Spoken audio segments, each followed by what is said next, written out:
Hey, boys and girls, we are on lesson 9-2, fractions and mixed numbers as quotients. Let's go ahead and read our learning goal together. I can show a quotient using a fraction or a mixed number. Please make sure you have your workbook, a pencil, multiplication chart, scratch paper, anything you need to be successful while you are working through this math lesson. Alrighty, here's our solve and share on page 389, so make sure you get there. It says, Jonah has an 8-pound bag of potting soil. He divides it evenly among 5 flower pots. How much soil is in each pot? Show your answer as a fraction or a mixed number. Solve this problem any way you choose. You could draw a picture down here, or you could work it through a division problem. Go ahead and give it a try, and then we'll look at it together. Alrighty, I need my marker. Okay, so first we need to decide what we're splitting up here. So we've got an 8-pound bag of potting soil. Let's call them seed potting soil. I've got some plants to repot. And we've got 5 flower pots. So I need to decide, what am I splitting up into how many groups? So what am I splitting up? The flower pots, or am I splitting up the dirt? The dirt. So we're gonna have our 8, and we need to divide it by how many groups we need the 8 pounds in, which is 5 because that's how many flower pots we have. So then if I take my 8 divided by 5, I have 8 over 5, right? And so then that is an improper fraction. We can rename that as a mixed number to know how many pounds we're going to have as in our potting soil. You can rewrite this, remember, as a division problem. That's what 8 divided by 5, 8 divided by 5. So I would have 8 divided by 5. 5 goes in 8 one time. 5 times 1 is 5. You divide. 8 take away 5 is 3. So we have 1 and 3/5 pounds. LBS. Now, you might be wondering, Ms. Collins, do I have to do this every single time? And you can start to help your brain think through it. So how many times would 5 go into 8? That's exactly what you're asking here. Well, one time, and then how much is left over to get from 5 to 8? Because 5's only going into the 5 mark. Well, 3 out of the 5. So you can start to sort of work through it a little bit more in your mind to switch it over. But always having that option to write it out as a division problem is great.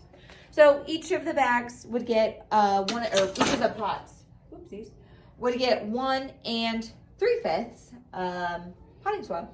Okay.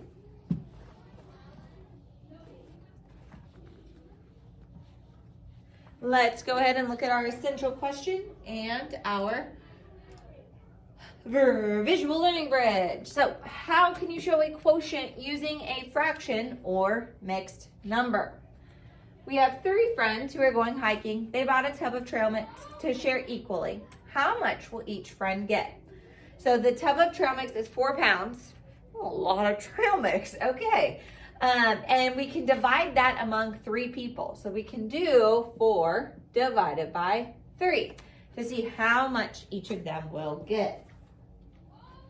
And so if you look down below, it says divide each pound into 3 equal parts. So here's pound 1, 2, 3, and then we've got pound 4 here. And so then each friend is going to be able to get 1 pound. So friend 1, friend 2, and friend 3. And then you have to take your last pound and have it split up into those thirds, and you can see they color coded it really nicely for us.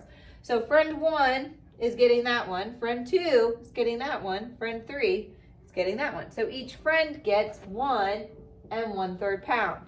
Now, if you were gonna do 4 divided by 3, remember you get 4 over 3, and then you can think through the division. You can actually do the division if you are someone who needs to write it down or just does better when you write things down. Do that.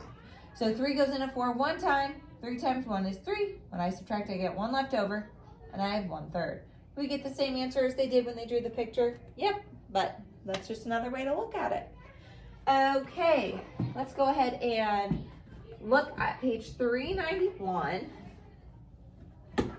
Please have your workbook out and open. Oh. Whoa. I don't know Odd. Okay. Alrighty, so here's our guided practice. How can we write 10/3 as a division expression and as a mixed number? Well, I know if I have 10/3, this fraction bar can be looked at as a division symbol, right? That's my favorite way to visualize it. So I would have 10 divided by 3. So then now if I'm actually going to do 10 divided by 3, that will switch it into or rename it as a mixed number. So if I do 10 divided by 3, well, 3 doesn't go into 0. 3 does go into 10. 3, 6, 9 goes in 3 times.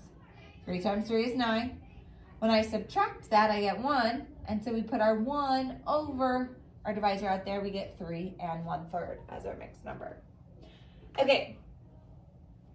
Suppose 3 friends want to share 16 posters equally. Why do they have so many posters? I do not know. For this situation, why does the quotient 5 remainder 1 make more sense than the quotient of 5 and 1/3? Ooh, think about this. So normally, we were going to take 16 apples and split them up between 3 friends. They love apples. They're crazy about them. We could do 5 and 1/3 of the apples, right? You give them 1/3 of the piece of the last apple. Why does that not make sense for posters? Okay.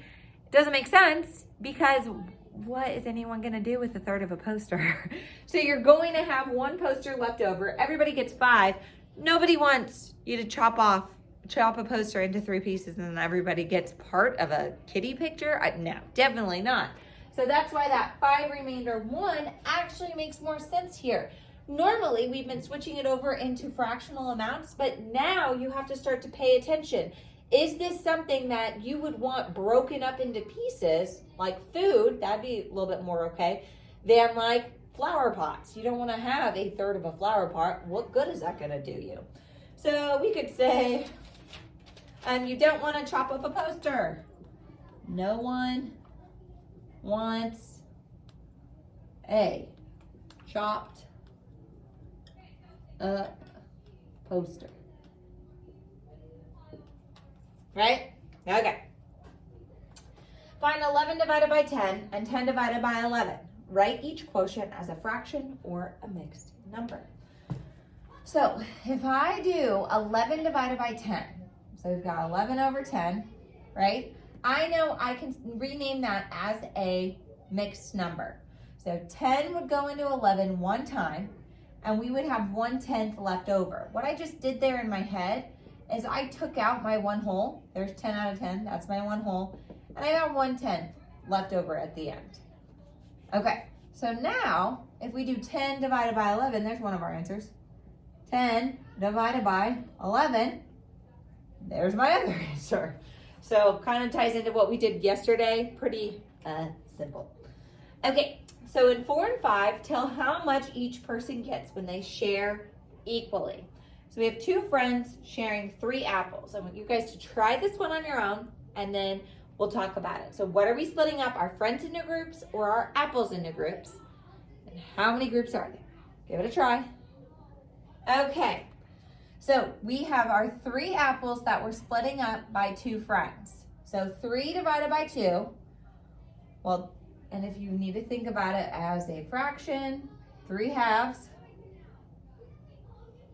well, I can rename that as a mixed number, right? 2 would go into 3 one time, and I'd have 1/2 left over. So they get 1 1/2 apples.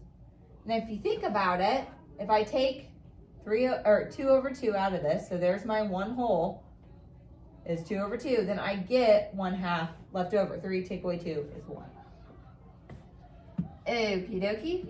I'm gonna have you guys try this last one. Enter your answer in the chat or in the box that pops up, and then we'll go over more in groups. So we have 3 students share 5 breakfast bars. So what am I splitting up? And how many groups does it need to be split into? Okay, boys and girls, we will keep talking about this in group.